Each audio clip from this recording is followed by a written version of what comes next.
Bienvenido a todos y a todas hoy para la gran pregunta que es ¿por qué las alfombras persas son tan caras?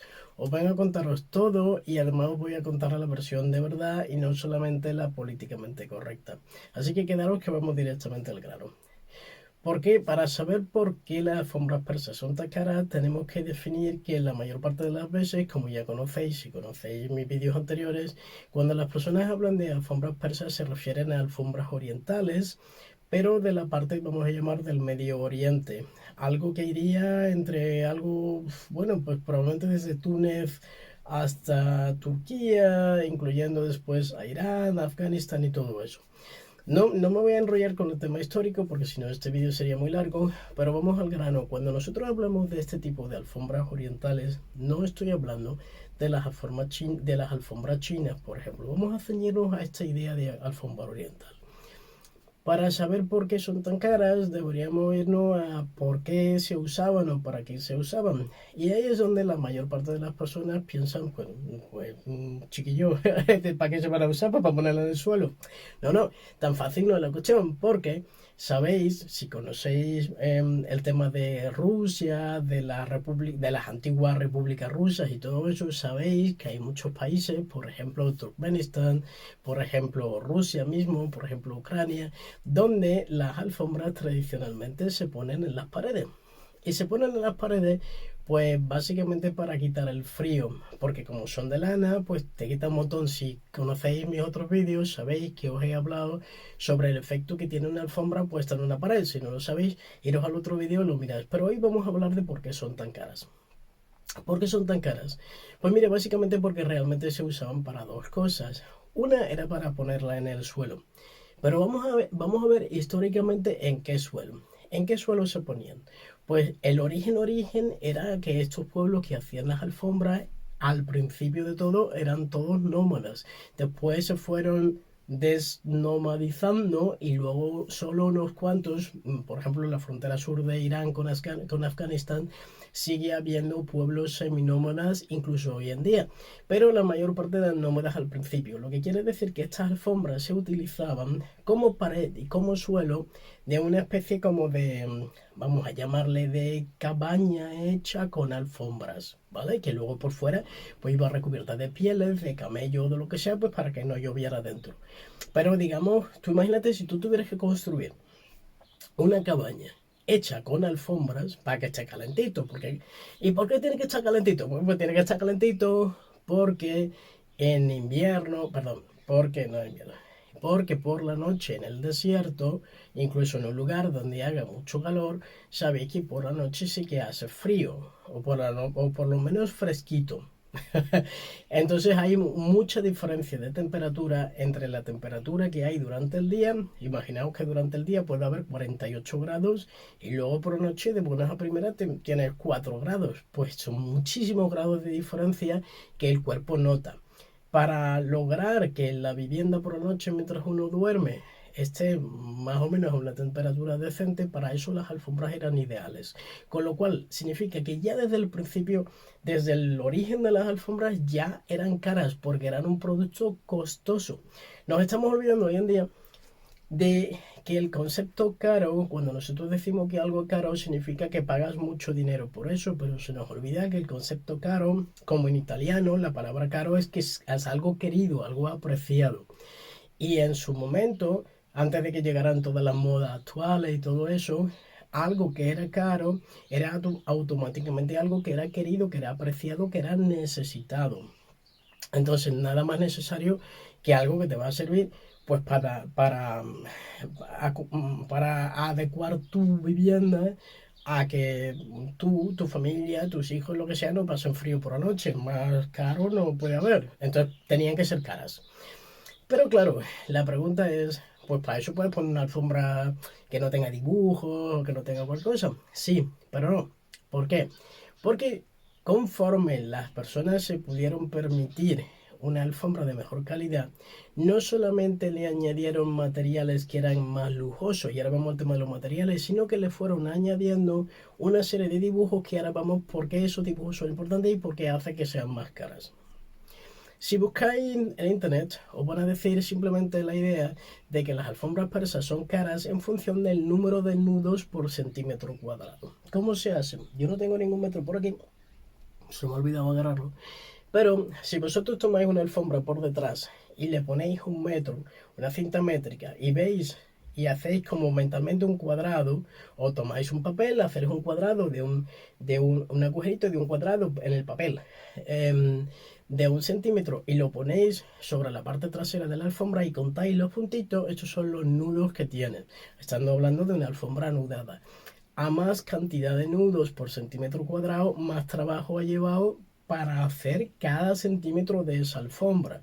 Entonces, lógicamente, una alfombra con más nudos es una alfombra más complicada, más compleja y lógicamente será más cara. Bien, pero no solamente eso es lo que influye en que sea caro, que es lo costoso de hacerlo. Ahora vamos al tema de cuánto, bueno, os lo cuento ya, ¿cuánto creéis que se tarda en hacer una alfombra? Mire, yo tengo un conocido iraní, como sabéis, las alfombras persas, Persia es el nombre histórico de Irán. Yo tengo un conocido iraní cuya tía hace alfombras hoy en día. Y entonces pasan dos cosas. La mayor parte de los iraníes jóvenes no se interesan por ese tema. De hecho, mi conocido se sorprendió muchísimo que yo conocía la ciudad de Isfahan, de la que es él, y nunca jamás nadie le había dicho, oye, tú eres de Isfahan. Yo completamente emocionado, oye, tú eres de Isfahan. Y él, sí. Porque nunca nadie le había preguntado por eso, ni se había emocionado tanto por eso. Y es porque él particularmente no se interesa mucho, como suele pasar con la mayor parte de las tradiciones, que justo la gente que más debería apreciarlo, en mi opinión, son los que menos lo aprecian. Pero bueno, su tía se pasa a veces 1 o 2 años enteros solo para hacer una alfombra. Y no te estoy diciendo una alfombra de 5 o 6 metros, te estoy diciendo una alfombra como esta que yo tengo detrás, que a lo mejor tiene, creo que son 1,20 de ancho por 1,80 de largo. Pero, como veis, tiene mucho dibujo. Entonces, si tú quieres un dibujo, un pattern, que le llamarás en inglés, un gráfico, digamos, en la alfombra más complejo, vas a necesitar hacerlo con más nudo, a más nudo, más tiempo en hacer el nudo y por lo tanto muchísimo más caro. Y desde luego no hace falta que os diga, en mi opinión personal, realmente son baratas. Porque con esto no quiero decir que yo sea rico y me pueda comprar todas las alfombras del mundo, pero en función del trabajo que llevan, tú piénsalo, si hoy en día la mayor parte de la gente se está comprando un cuenco de plástico por $25 y luego va a estar regateando por una alfombra que lleva una mujer, lleva 2 años haciéndola porque te van a cobrar no sé cuántos. No tiene proporción, en mi opinión no tiene proporción. Y de hecho mi amigo este me comentaba que su tía muchas veces, incluso sintiéndose mal, estando enferma, una persona mayor, sigue haciendo la alfombra porque es su manera de ganar dinero para comer. Pero realmente cuando piensas que son 2 años para hacer una alfombra y luego llega alguien de Occidente y te dice, no, te voy a dar $200 menos. La verdad es que no, habría que pensárselo. Bueno, no quiero discutir el tema de los precios, o mejor dicho, quiero hablar del tema de los precios, pero quiero explicaros el porqué. Uno, porque se tarda, puedes llamar, dependiendo de la cantidad de nudos, 1 o 2 años en hacer una alfombra, te digo, de 1,20 por menos de 2 metros de largo. Dos, por el tema de los materiales. Los materiales de las alfombras persas, y ahora sí que estoy hablando específicamente de las alfombras iraníes, están hechas de una lana de oveja muy concreta. Tú no puedes tomar toda la lana de una oveja y ponerte esa alfombra, bueno, no va a funcionar. Si sabéis del tratamiento de la lana, sabéis que la lana lleva un tratamiento para que se convierta en algo menos rugoso, menos áspero. Pero aparte, no puedes utilizar todo el cuerpo de la oveja, sino que se suele utilizar la parte del lomo para las alfombras, digamos, más de uso diario, el típica, ya hablaremos otro día de distintos tipos de alfombras. Pero hay alfombras que están pensadas pues para ponerlas en el suelo y otras alfombras que están específicamente pensadas para ponerlas en la pared o ponerlas encima de una mesa. Entonces, la lana más rugosa, digamos, yo lo hago como si tuviera yo lana, ¿no? La lana más rugosa lo que es el lomo de la oveja se suele utilizar para una alfombra tipo Moshat, por ejemplo, que la vas a poner, que es así de gruesa y bastante tupida, y la vas a poner en el suelo. Y luego tienen otro tipo de lana que solamente de verdad se usa la parte del cuello, de la parte de aquí, de la lana de la oveja. Entonces, claro, por muy grande que sea la oveja, pues bueno, tiene una cantidad de cuello determinada. Imaginaos tener que sacar primero la lana solo de la parte de aquí, del cuello de la oveja, y con esa lana de esas ovejas vas a hacer una alfombra que, como lleva muchos nudos y es complicado y tiene que ser una cosa como muy fina, muy elegante, te va a tirar 2 años para hacer una alfombra que mide 1,20 por 1,80. ¿Qué precio? O sea, lo voy a formular de otra manera. ¿Tú qué precio le pedirías a alguien si tuvieras tirado 2 años haciendo una alfombra? Pero además no 1 hora al día tipo hobby, sino 10 horas diarias. Después vamos al tema de otra cuestión, que es que nadie os está contando. Yo no he visto a nadie que cuente esto. Y es que las alfombras se utilizaban por parte de... Siempre ha habido personas pues con más capacidad económica y personas con menos. Las personas con más capacidad económica comenzaron, y esto te estoy hablando ya, que ya ocurría por ejemplo en el siglo VIII, siglo IX, siglo X, todo esto. A través de los gráficos que se le pueden hacer de las alfombras, tú puedes contar muchas historias, puedes dar un mensaje determinado. Entonces hoy en día tendemos a pensar que el marketing es una cosa moderna, desde que funcionan las luces de neón y todo eso, eso no es verdad. Marketing lo había siempre. Y el que no me crea, que, mira, puedes hacer una cosa muy fácil, como ir, por ejemplo, a los palacios que hay en Andalucía, ¿vale? En Andaluz, donde los palacios, estoy hablando, por ejemplo, del Alcázar de Sevilla, está lleno de tapices castellanos. ¿Por qué? Porque imaginaos una situación, por ejemplo, como es el Alcázar de Sevilla, hecha en un momento determinado por una cultura determinada. Si esa cultura determinada después es tomada por la razón que sea, casi siempre por una guerra, ¿vale? Una nueva cultura toma, digamos, un tipo de edificio que pertenece a otra cultura. Si no destruyen el edificio, lo que suelen hacer es, como se dice en mi tierra, lavarle la cara. Y lavarle la cara no me refiero a lavar el edificio físicamente, sino a tunear el edificio. La mejor manera de tunear un edificio es poniéndole tapices de tu propia cultura. Y entonces si te vas al Alcázar de Sevilla te va a llamar la atención que yo creo que todos, cuando se dice todos uno se puede equivocar, a lo mejor hay uno o dos que no lo sean. Pero vamos a decir todos los tapices que hay allí se refieren a la conquista de Granada, a la conquista, quiero decir, se refieren curiosamente a la conquista de Al-Ándalus. Tú eso lo tienes en muchas cosas. Tienes, por ejemplo, tienes alfombras en Sudamérica, tienes, por ejemplo, muchísimas alfombras castellanas referidas a la toma de América. ¿Por qué? A lo mejor el edificio, bueno, en la mayor parte sí que fueron edificios coloniales, pero aunque un edificio no sea colonial, ¡pam!, te ponen ahí tu alfombra o tu tapiz con un tema colonial, la toma de no sé qué ciudad, ¡pum!, y ya la persona que entra, el marketing que están haciendo, la impresión que tú te llevas es que tú asocias ese edificio con esa cultura que te está bombardeando con la propaganda. Pues lo mismo, entonces imaginaos qué poder tienen alfombras, es que no tienes ni que cambiar el edificio. Te dicen, no, destruye un edificio y lo hace nuevo. No, eso sale muy caro. ¿Qué es lo que hace? Pues, bueno, lo mismo que yo estaba diciendo, si vivís de alquiler y no te dejan pintar las paredes, pues la mejor manera de tunearlo es te pones tu alfombra con el motivo, los colores, lo que sea que a ti te guste, y con eso ya tienes la óptica que a ti te guste. Pues eso no es nuevo. Eso ya, las alfombras ya desde el principio estaban hechas para eso. Y además se le une no solamente que puedes tunear un edificio que sea de otra cultura y hacer que parezca que es de la tuya, sino que es que además puedes mandar un mensaje muy concreto. ¿Cuántos tapices habéis visto en vuestra vida? Pues sobre eso, sobre una batalla o sobre un momento histórico determinado. En el caso de las alfombras persas, lo que suelen llevar son motivos islámicos, ¿vale? En este caso, este que yo tengo aquí, lo que tiene es esta estrella, ¿vale? Que es la típica de Abderrahman III, el rey de Al-Ándalus, o bueno, califa, o como le llamáis, pero bueno, para que nos entendamos, ¿vale? Entonces tú a través de eso, de esos motivos, estás mandando un mensaje determinado.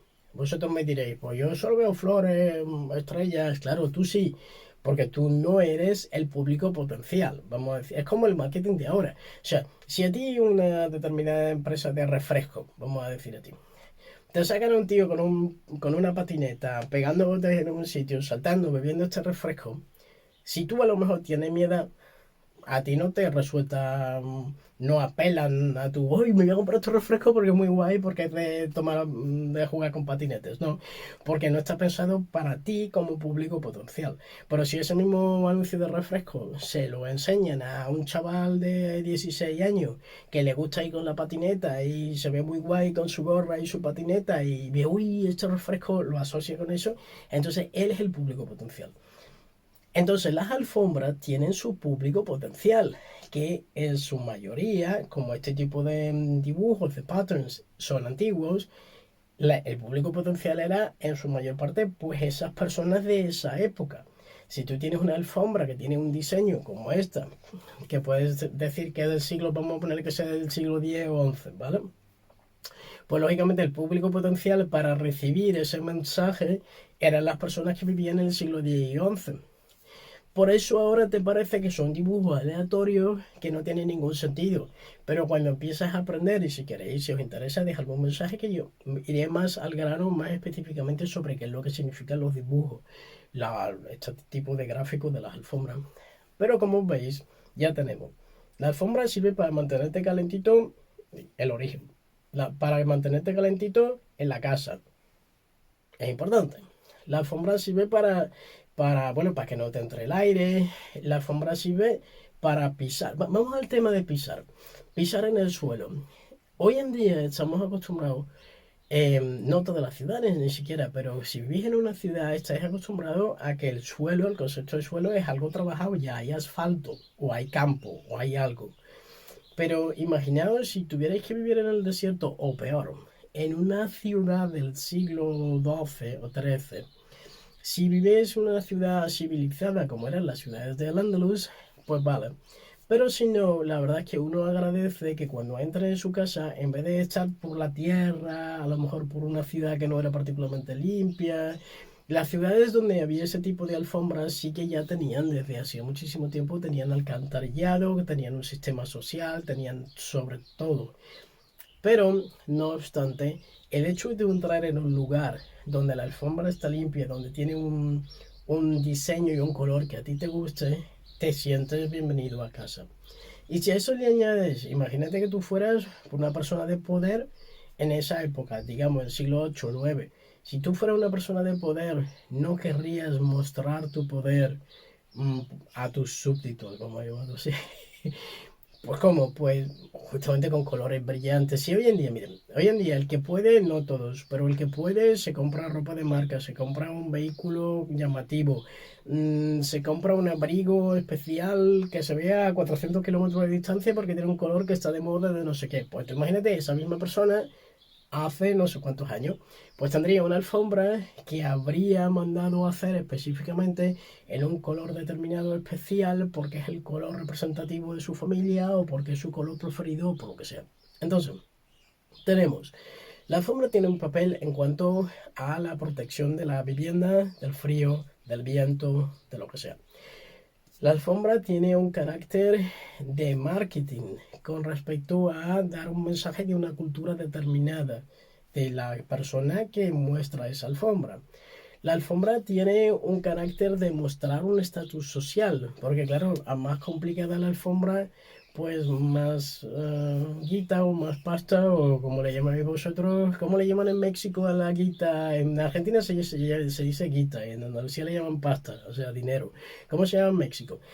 Em, o en otros países, tenéis también en Perú y todo eso, y seguramente hay buena palabra. ¿Cómo le llamáis vosotros en vuestro país al dinero?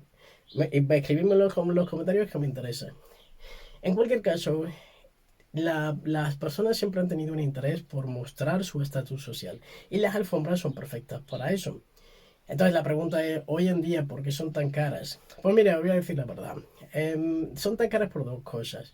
Una, porque la mayor parte de las alfombras que os están vendiendo realmente no son de la calidad que tendrían que tener. He hablado ya en algunos de mis otros vídeos sobre el hecho de que, por ejemplo, en India y en Pakistán se están haciendo alfombras con los patterns, con los dibujos gráficos típicos de Irán, pero no con la calidad de las alfombras iraníes. Eso por un lado. Por un lado, hay alfombras que están sobrevaloradas, vamos a decir así.